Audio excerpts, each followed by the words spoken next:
Good evening. Thanks for having us. I always do something just a little different, and if you noticed, I'm standing back here, and it's because I feel much safer being back here in front than behind me. Just kidding. My name is Larry Faircloth, and I come here tonight because I want to be your next governor. And I think I have the qualifications and the experience to do the job. I was first elected in 1980, but I first ran for office in 1976, and I lost in the primaries. I ran again in 1978, and I won the primaries and lost in the general election. A lot of folks said to me in my county, you need to run one more time. And I thought about it for a few days. Jimmy Carter was president. He had the country in about as bad a mess as we're in now with Obama. Not quite.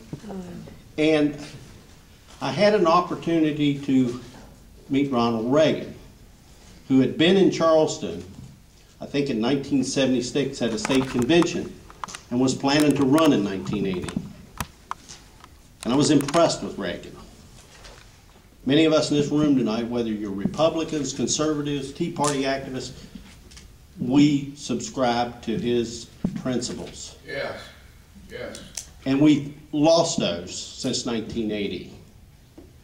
Each year you see them slipping away. And that's why we elected Obama. And I hope he's a one-termer like Jimmy Carter. You better be. The person that you're looking at up here, and we will have a Republican governor, I'm convinced of that.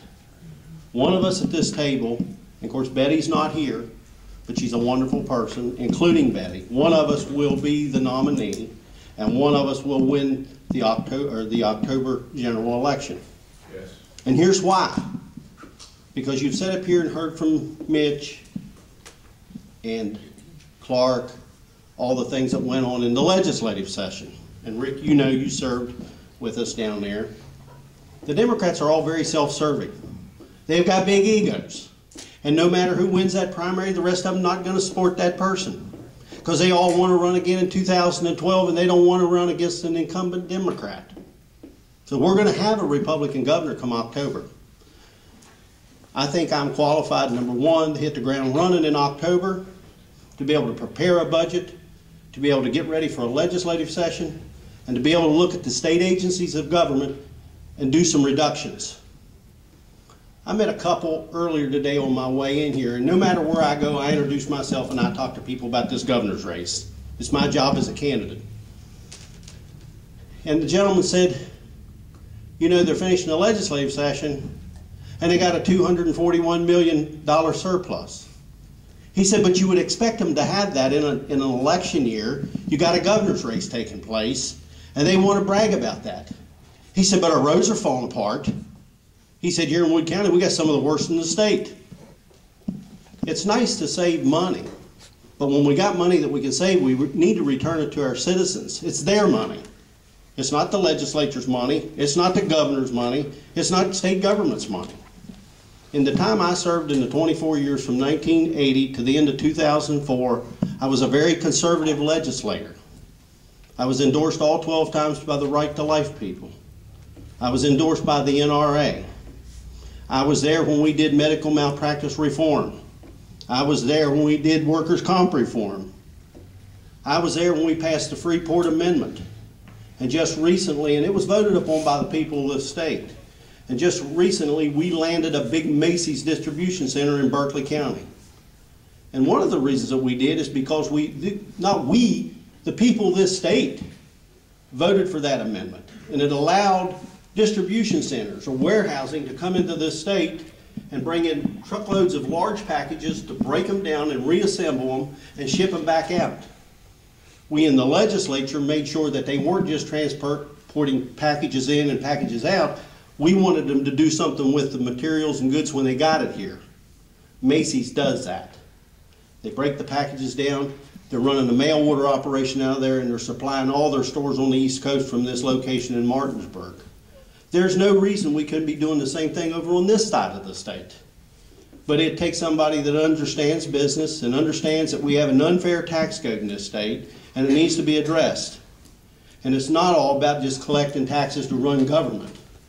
Government's much too large in this state. It's much too large in any state. Yes. I want to look at how we create jobs. I want to look at how we can reduce taxes.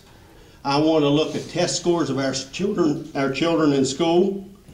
We rank lowest in the nation, or almost at the bottom of the poll when that's taken. No reason for that. And it bothers me when we got older people that have to make choices between food and medicine and paying their utility bills. We don't treat our elderly very good in this state. We're too busy taking the money that we collect in Charleston and building a bigger bureaucracy. I've been there long enough, or I was there long enough, to see this. And there's always somebody showing up at the Capitol with another program, a new program, or some corporation with their hand out. It shouldn't be that way. And I want to thank the Tea Party people for energizing the conservatives in this state. People have asked me, how about this situation in Wisconsin? Do you think we'll ever get there? Well, they have collective bargaining up there, and you saw what the governor did up there. Mitch will tell you, and so will Clark, that every year, every 2 years, or every 4 in the Senate, you get these questionnaires from WVA. Do you support collective bargaining? And I've always put, no. I fill the questionnaire out and send it back. I want to be courteous. I want to work with educators. But I'm not going to support collective bargaining for anybody in government, whether it be state or county. Amen. Because the day you do that, you folks, the taxpayers and the citizens of this state, lose control. You lose control of your power when they can go to Charleston and bargain for more money and more benefits, and you got to pay the bill. And I'll tell you what, in states, you'll find in states where they've got collective bargaining, the public employees and the teachers are much lazier in the states that don't have it. So I've always been opposed to that. I'm for free enterprise. Yes. I've also been traveling around the state, and this is about the sixth time I've been completely around the state or somewhere through it. I was here in Parkersburg about 2 weeks ago. I was in Wheeling a few days before that. I've been in Greenbrier County. I've been in Beckley. I live in the Eastern Panhandle, so they're saying over, we thought you was running for governor. We don't see you. I said, you saw me for 24 years. I don't need to tell you what I'm about. I need to go tell the other people in this state what I'm about. And they say, go get her. Go get it done. And that's what I've been doing. But any one of us up here will do a good job. But I believe that I've got the insight into the issues and the agencies of state government and the budget, that I don't need any on-the-job training. And I'm here to ask for your support. I'm going to cut my time off now because I want to hear what you all got to say. You are the important ones. You come here tonight to size us up and look at us and to try to figure out who you want to be your next governor.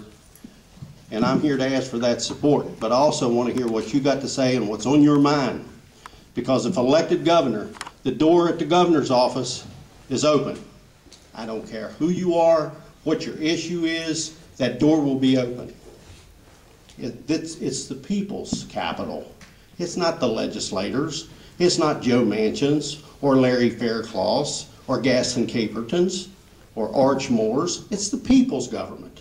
And you should always be able to walk into the governor's office and let the governor know what's on your mind or what's bothering you from your county. Thanks a lot for having us.